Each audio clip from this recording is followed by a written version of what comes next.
कक्षा 12 के students finally आपका अर्थशास्त्र का पेपर मिल चुका है और बहुत सारे स्टूडेंट्स की कमेंट आ रहे थे कि सर जो अर्थशास्त्र का पेपर है वो प्रोवाइड करा दें। तो आपका फाइनली अर्थशास्त्र का पेपर एक तो लाइक और शेयर ठोक दीजिए, महाकाल का दबा के लाइक और शेयर ठोक दीजिए। पूरा साल मेहनत करता हूँ आपके लिए बेटा, ऐसा नहीं चलेगा, ऐसा नहीं चलेगा। मिलने वाला है आपको और साथ ही इस वीडियो में आपको संपूर्ण क्वेश्चन और साथ ही संपूर्ण सॉल्यूशन मिलने वाले हैं। तो स्टूडेंट जो आपका अर्धवार्षिक परीक्षा 2023-24 6 दिसंबर से होने वाली है, जिसमें आपका पहला पेपर अर्थशास्त्र का होने वाला है। तो फाइनली आपका अर्थशास्त्र का पेपर मिलने वाला है आप सभी को। तो पहले तो वीडियो को लाइक कर दीजिए और यदि चैनल पर नए हो तो चैनल को सब्सक्राइब भी कर लीजिए।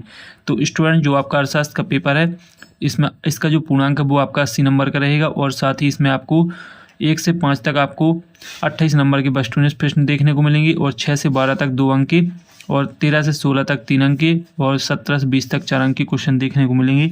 यानी आपके जो पेपर है अर्थशास्त्र के उसमें 2 नंबर के, 3 नंबर के और 4 नंबर के क्वेश्चन रहेंगे। तो स्टूडेंट चलो देख लेते हैं आपका जो पेपर है। इसमें आपकी जो पहला क्वेश्चन है सही विकल्प चुनकर लेगी। 6 नंबर के आपके सही विकल्प रहेंगे, जिसमें आपका पहला उपभोक्ता व्यवहार का अध्ययन किया जाता है। सूक्ष्म अर्थशास्त्र, आय विश्लेषण, समष्टि अर्थशास्त्र, उपयुक्त में से कोई नहीं। तो इसका जो आपका सही आंसर है उसी को आपको अपने पेपर में लिखना है, क्योंकि यदि आप गलत करते हैं तो आपका नंबर कटने वाले हैं। और साथ ही स्टूडेंट्स है जो आपके बस में क्वेश्चन रहते हैं, यदि आप इनके आंसर अच्छे तरीके से देते हैं तो इसमें जो नंबर है उन आपको फुल मिलने वाले हैं। तो आपका जो पहला क्वेश्चन है इसका राइट आंसर सूक्ष्म अर्थशास्त्र रहेगा। इसके बाद स्टूडेंट दूसरा रहेगा, मैं थोड़ा जूम करके आपको वीडियो दिखा रहा हूँ। इसके बाद जो दूसरा है, जब कुल उपयोगिता अधिकतम होती है तब सीमांत उपयोगिता क्या होती है? धनात्मक होती है, ऋणात्मक होती है, शून्य होती है, उपयुक्त सभी। तो इसमें आपका करेक्ट आंसर शून्य हो जाएगा। इसके बाद तीसरा उत्पादन के साधन, भूमि, श्रम, पूंजी, उपयुक्त सभी। तो इसमें जो करेक्ट आंसर है इसमें उपयुक्त सभी हो जाएगा। और जो चौथा एटीएम का पूर्ण रूप क्या है? Automated teller machine, any time machine, all time money, उपयुक्त सभी। तो इसमें आपका राइट आंसर हो जाएगा ऑटोमेटेड टेलर मशीन। और इसके बाद है आपका पांचवा, भारत का केंद्रीय बैंक निम्नलिखित में से कौन सा है? RBI, PNB, SBI, UBI. तो इसमें आपका राइट आंसर आरबीआई हो जाएगा। छठवां है आपका अच्छा बजट माना जाता है, संतुलित बजट, आर्थिक बजट, घाटे का बजट, आर्थिक बजट। तो इसमें आपका जो करेक्ट आंसर रहेगा वो आपका हो जाएगा अच्छा बजट माइनस, इसमें आपका राइट आंसर रहेगा संतुलित बजट। तो इसमें आपका संतुलित बजट राइट आंसर रहेगा। तो इस तरीके से स्टूडेंट जो आपके सही विकल्प है वो कंप्लीट हो जाते हैं और मैंने जो आपको सही आंसर है वो बता दिए। यदि इसमें आपको कोई भी सॉल्यूशन में डाउट लग रहा है तो आप कमेंट में लिखकर जरूर बता सकते हैं कि सर ये इसका राइट आंसर है, तो आप अपना डाउट क्लियर कर सकते हैं। इसके बाद है आपका रिक्त स्थान, जो कि दूसरा क्वेश्चन रहेगा। 6 नंबर के आपके खाली स्थान रहेंगे।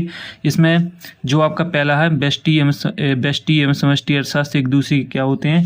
तो इसका जो आपका सॉल्यूशन है वो मैंने आपको पेज में लिखकर दिखा रहा हूँ। तो उसमें आपको पहला खाली स्थान है पूरा लिख लेना है।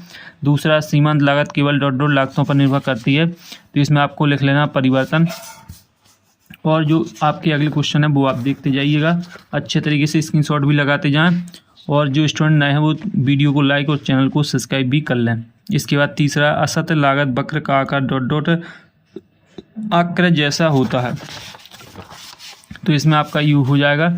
इसके बाद आपका दीर्घकालीन कीमत को ... कीमत कहा जाता है। तो इसमें उत्पादन हो जाएगा। और इसके बाद है ब्याज प्राप्ति ... राजस्व है। तो इसमें आपका गैर हो जाएगा। साधनों की मांग ... मांग होती है। तो इसमें आपका प्रत्यक्ष हो जाएगा। इस तरीके से आपके खाली स्थान कंप्लीट हो जाते हैं। एक बार फिर से देख सकते हैं आप, इनका सॉल्यूशन भी देख लीजिए। पहले में पूरक हो जाएगा, दूसरे में परिवर्तन, तीसरे में यू, चौथे में उत्पादन, पांचवें में गैर और जो छठवां आपका प्रत्यक्ष हो जाएगा।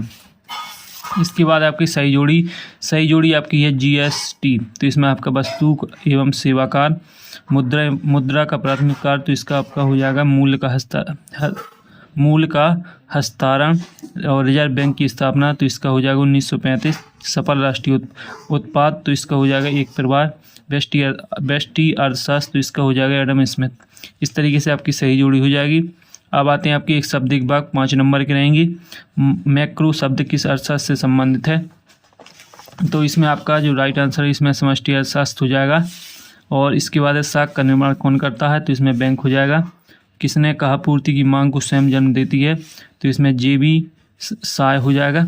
और जो चौथा, पूंजी की सीमांत दर किसके बराबर होती है? तो इसका सॉल्यूशन आपको स्वयं से देख लेना है।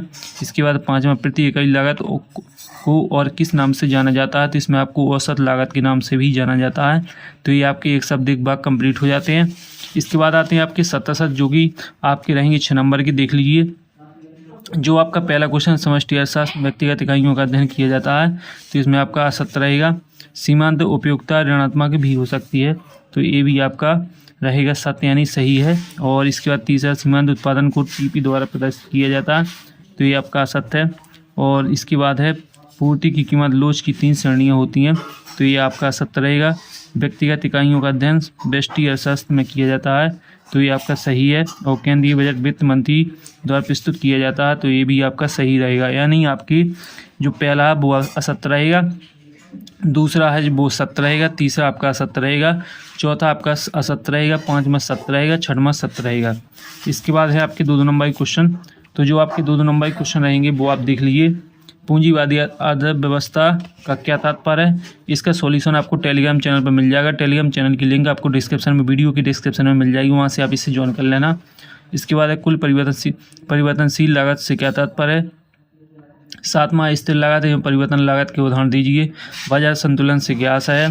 2 नंबर के क्वेश्चन रहेंगे, देख लीजिए स्पष्ट तरीके से। और सॉल्यूशन आपको टेलीग्राम चैनल पर मिलने वाला है, तो टेलीग्राम चैनल की लिंक आपको डिस्क्रिप्शन में मिल जाएगी। 8वां राष्ट्रीय आय गणना की विधि समझाइए। वास्तविक आय का क्या अर्थ है? तो आपको अथवा में से केवल एक का जो आंसर है वो उससे देना है। 9वां वस्तु विनिमय का आशय बताइए। व्यापारिक बैंकों को कार्य बताइए। पूर्ण रोजगार को परिभाषित कीजिए। अनैच्छिक बेरोजगारी किसे कहते हैं? 11वां समाजवादी अर्थव्यवस्था की विशेषताएं लिखिए। व्यष्टि अर्थशास्त्र एवं समष्टि अर्थशास्त्र में अंतर लिखिए। 12वां सीमांत उत्पादन क्या है? सीमांत लागत एवं औसत लागत में अंतर स्पष्ट कीजिए। और पूंजीवादी अर्थव्यवस्था की कोई 3 विशेषता। तो जो आपका प्रश्न 13वां है, वहाँ से आपको 3 नंबर के क्वेश्चन देखने को मिलेंगे 4।